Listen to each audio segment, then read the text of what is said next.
Hi, I'm your host Vasco Duarte.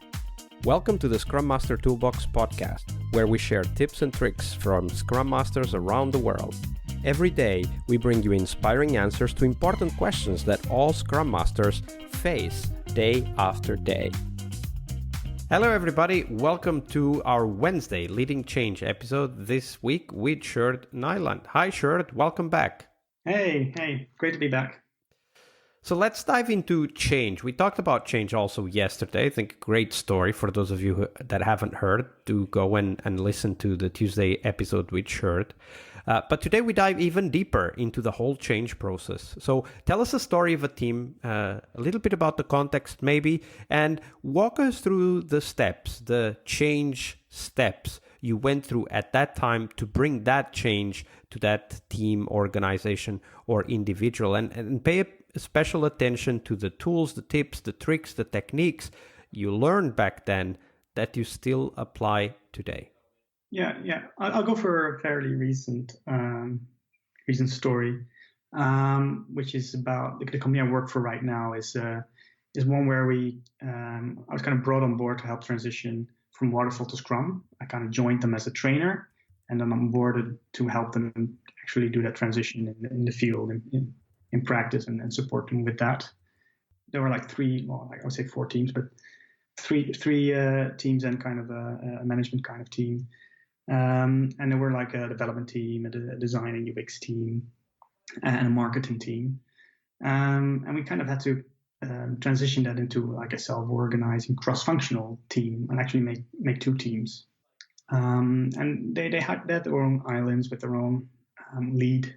And yeah, to reorganize that was something I hadn't done from scratch yet.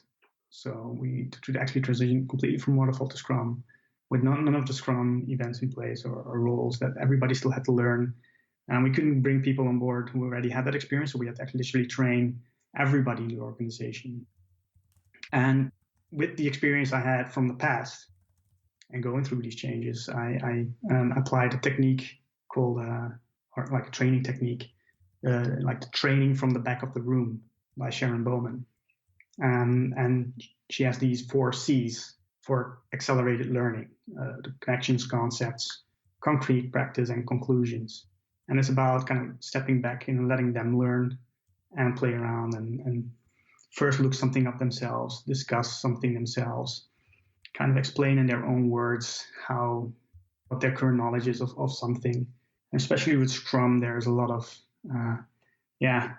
misconceptions about Scrum. A lot of people have different views and understandings of Scrum. But it's very important that we kind of got that out on a map, so to speak, like a brain map for everybody. So I could understand the current perspective of Scrum and checking with them, is Scrum really what they wanted? And every individual, how were they looking at this journey that we're about to embark? Did they understand what they were going to do and why they were doing it? And this is something that I didn't do in the past that I did do this time, and really made it a thing that we wanted to achieve. You were kind of building a shared understanding of what Scrum was for that particular organization, correct?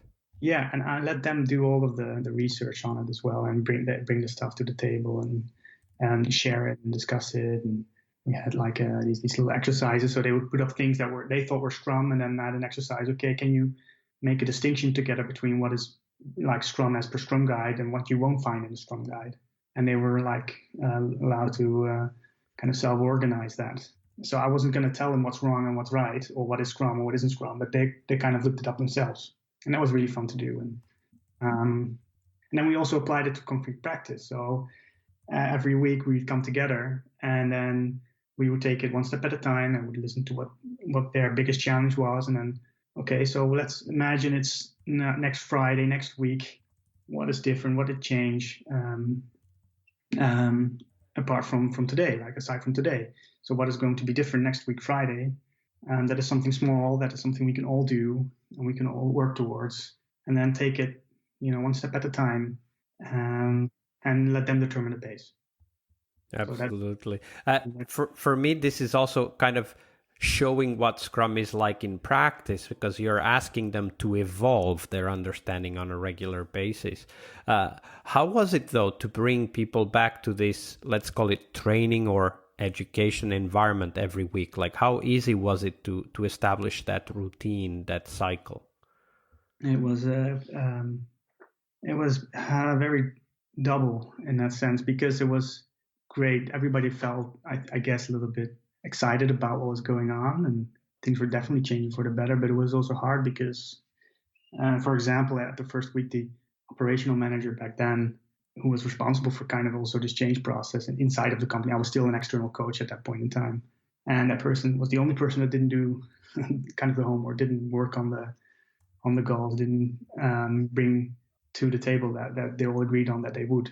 And that was setting a really bad example for the rest of the team. But it was also a very difficult position, because you had to challenge a leader in your organization at that point in time. And that was a very painful moment, I guess, for that person as well, but also very honest and open. And that was definitely. So it's kind of a double-edged kind of thing. So it's very good, but it can be very painful.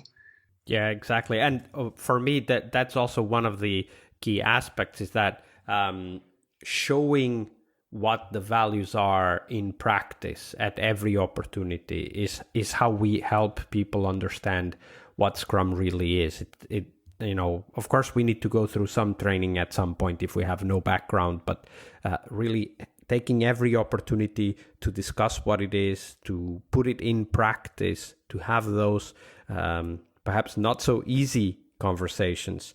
That's how we show what Scrum really is about.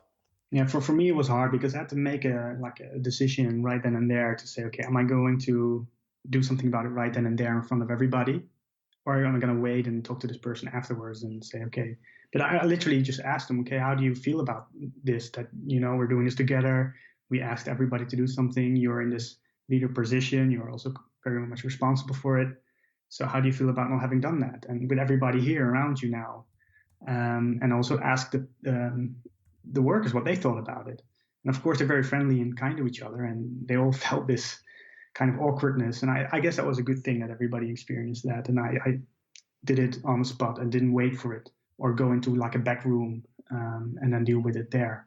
That openness at that point in time and showing the Scrum values there was, I think, a very fundamental thing to do, but very hard. Which also calls on us as Scrum Masters to consider at any point in our journey, how do I now portray the Scrum values and the Agile values and principles? How do I show with my action what Scrum or Agile really is? Mm-hmm. Yeah, and moving from there, I also introduced service design methods. So those are like co-creative activities, and where people work together as a team. And they really helped to bridge that gap between I'm a designer, only design. So it got them to work together. So next to Scrum events, we had service design events where they would do brainstorming, create journeys together, create like wireframes and user flows. They would kind of draw out different versions on paper, create paper prototypes of a website that they were going to build, and everybody was involved. So even developers were part of that process that normally just write the code. We're now also creating sketches, and people would change hats between, okay, now I can be very critical and somebody else has to be very positive. So the people that were normally very reserved or very like critical over somebody else now had to they were kind of challenged to just be positive. So that also helped to create that kind of improvisation as well, and to get people out of their comfort zones a little bit to promote co-creativity. Yeah, but in a safe way, right? It's like, okay, so now you need to come up with things to change on this prototype or design or draft or whatever. Mm-hmm. Yeah. And some people, they were, of course, some are more comfortable with it than others, and that's fine. There's no judgment or no, you can't do anything wrong. You have to create this atmosphere that everybody's feel comfortable doing what they're doing, and if they don't want to do something, that's also fine. They can just help somebody else, and they can give feedback on what somebody else is doing. And some what I really experienced that some of the more quiet people, we also have these really crazy questions that we kind of throw in there. What if this company existed 100 years ago? What if this company existed in like a mirror universe where everything is 10 times worse than it is here now, or 10 times better? And as soon as you have this leading question, it always surprises me how it's often the very quiet ones that, come up with the best stuff. Because they have time to think, they're not trying to talk. Exactly. Yeah, some people they just think and talk at the same time. That's true. We're all different. Sure. Thank you very much for sharing that change story with us. Yeah, awesome. Thanks. Leading change is one of the core skills we must acquire, but it is only one of the steps towards our success as Scrum Masters. Tomorrow, on Success Thursday, we will talk about how to define success for the Scrum Master role, we'll cover tips on how to measure your way to that position, and most importantly, how to develop that focus on continuous improvement that is as important for Scrum Masters as it is for teams. See you tomorrow. We really hope you liked our show. And if you did, why not rate this podcast on Stitcher or iTunes? Share this podcast and let other Scrum Masters know about this valuable resource for their work. Remember that sharing is caring.